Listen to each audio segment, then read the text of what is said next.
comme pourront vous en parler Laure et Mathilde tout à l'heure, de par mon prénom, j'ai jamais eu à me poser la question de mon orientation. Je suis musicienne. J'ai fait une formation au centre de formation des musiciens intervenants à Poitiers. Donc, j'ai été diplômée en juin dernier. Je suis musicienne intervenante. D'ailleurs, je serai obligée de partir plus tôt que tout le monde parce que je travaille tout à l'heure à Châtellerault en intervention avec des enfants dans un centre socioculturel. Et donc, ce qui m'a amenée à faire un service civique, c'était mon envie de partager une passion, qui est la musique assistée par ordinateur, ou MAO.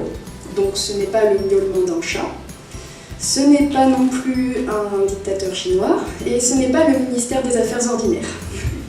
C'est une pratique que j'ai découverte quand j'étais au collège, grâce à un pion qui avait organisé des ateliers le mercredi après-midi, qui m'a transmis cette passion, et depuis je la pratique toujours.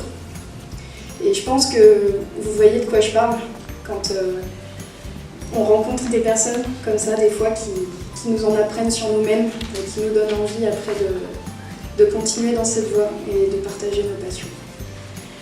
Et donc, j'ai eu l'occasion dans ma formation d'utiliser l'outil informatique auprès des enfants et de constater que la quasi-immédiateté du rendu sonore qu'ils avaient alors juste dans la tête était fascinante pour eux. Et donc j'ai voulu faire un service civique pour développer un peu plus mon projet de créer des rencontres entre artistes qui pratiquent la musique assistée par ordinateur avec des enfants. Au départ, c'était censé toucher des enfants et des familles, mais bon, rêver c'est facile, réaliser c'est autre chose. Donc dans la réalisation, travailler avec des familles c'était compliqué pour les centres socioculturels, donc je me suis tournée plus vers des ados qui sont en difficulté sociale ou scolaire, qui sont suivis par l'ATSEA, qui est une association d'éducateurs de rue.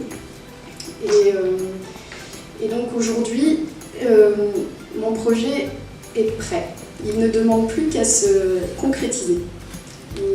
J'ai des partenaires, notamment Jokebox, qui est une association de Poitiers qui promeut la culture urbaine, donc tout ce qui est autour du hip-hop, que ce soit au niveau de la danse, du rap, la musique, beatmaking, tout ça.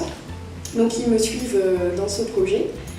Et j'ai aussi un autre partenaire qui est Cap Sud, centre socioculturel de Bellejoine, qui me met à disposition la salle et aussi le public. Mais donc, aujourd'hui, je suis face à une lenteur institutionnelle, on peut dire ça comme ça, qui du coup me fait me rendre compte qu'en fait aujourd'hui, comment dire ? Eh bien, toutes les clés sont sur la table et le projet, quelque part, ne m'appartient plus. Il appartient aux institutions et aux partenaires qui donneront suite au projet. Donc j'attends en fait, je suis dans l'attente, voilà, patiemment, tranquillement.